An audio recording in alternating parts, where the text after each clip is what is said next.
Statue of unity highway પર મોતનું જોખમ, 4 મહિનાથી વરસાદી કાચનું કામ અધૂરું, વાહન ચાલકોમાં રોષ.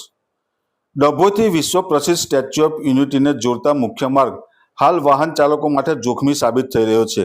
છેલ્લા 4 મહિનાથી વરસાદી કાચનું કામ અધૂરું પડતા તંત્રની બેદરકારી સામે સવાલો ઉઠ્યા છે.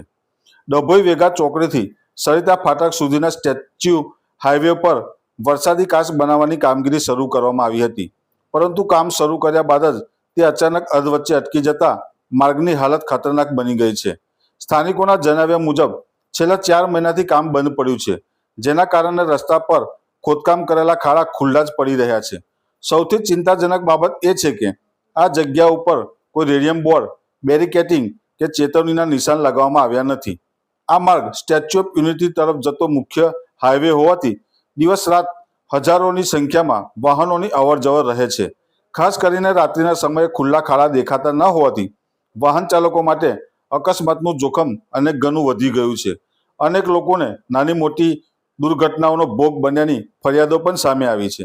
વાહન ચાલકો અને સ્થાનિક લોકોનો સવાલ છે કે જો આ બેદરકારીના કારણે કોઈ મોટી જાનહાનિ થશે તો તેની જવાબદારી કોણ લેશે? શું તંત્ર કોઈ મોટી દુર્ઘટનાની રાહ જોઈ રહ્યું છે? હાલ સ્થાનિકોએ માર્ગ અને મકાન વિભાગ તથા સંબંધિત તંત્રને તાત્કાલિક કામગીરી શરૂ કરી વરસાદી કાચનું કામ યુદ્ધના ધોરણે પૂર્ણ કરવાની માંગ કરી છે. સાથે સાથે જ્યાં સુધી કામ પૂર્ણ ન થાય ત્યાં સુધી રેડિયમ, સૂચના બોર્ડ કે બેરિકેટિંગની સુરક્ષા વ્યવસ્થા કરવાની પણ માંગ લોકો ઉચ્ચારી રહ્યા છે.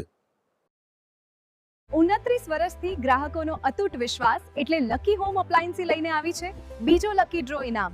તો આજે જ મુલાકાત લો.